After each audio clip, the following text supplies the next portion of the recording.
Thiago Mendes, moi j'ai trouvé qu'il avait fait une saison énorme cette année. Je l'ai trouvé vraiment, je pense que c'était allez, un des 2-3 meilleurs milieux de terrain de Ligue 1. Il avait déjà fait une très belle saison auparavant. Ouais, ouais, je pense. Carrément.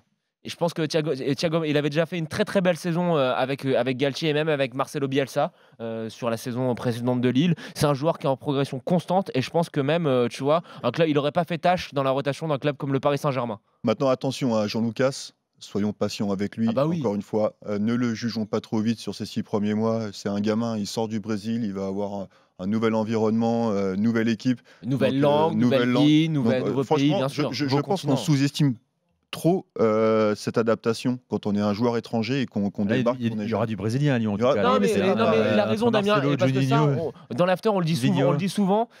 Aller recruter des joueurs qui jouent sur le continent d'Amérique, en Amérique du Sud, ça peut être très bien, mais il faut aussi prendre en compte le fait que quand tu arrives en France, tu as une langue qui est différente, un climat qui est différent. Parce que quand c'est l'hiver, quand il va faire bien froid, ça c'est pas la même chose qu'au Brésil.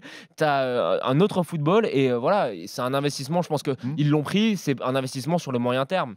Et c'est ça qui je trouve très intéressant dans ce double recrutement, Thiago Mendes et Jean-Lucas, c'est que tu as un joueur qui est là pour performer tout de suite et tu t'interdis pas non plus de faire des bonnes affaires pour préparer ton équipe sur les 4-5 ans à venir. Chose que par exemple l'Olympique de Marseille n'a pas fait.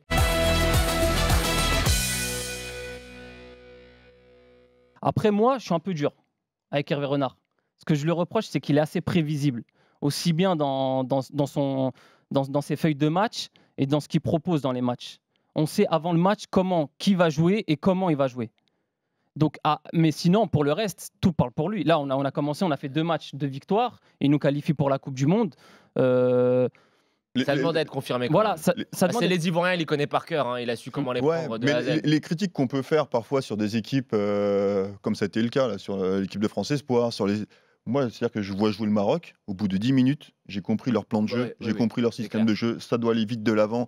Il n'y a pas 50 passes, 50 prévisible, mais au moins identifié. Oui, mais voilà. Non, au moins il y a de la personnalité. Il y a de la personnalité et il y a un projet de jeu. Et ça, on ne peut pas lui reprocher. Exactement. Non, moi, on va dire, je suis un peu dur avec lui sur les faits que je viens d'évoquer. Mais sinon, les faits parlent pour lui. On fait 2 matchs, 2 victoires et on bat la Côte d'Ivoire avec la manière.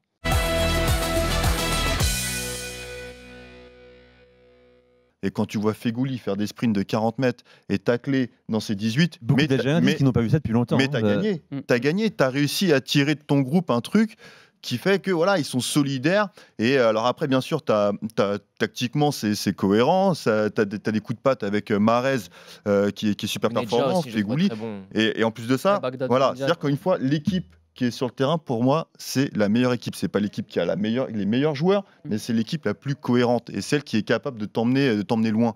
Parce qu'aujourd'hui, le foot, c'est ça. T'as raison, jouer pour une individualité, c'est fini. Tu es obligé de courir, tu es obligé de te défoncer.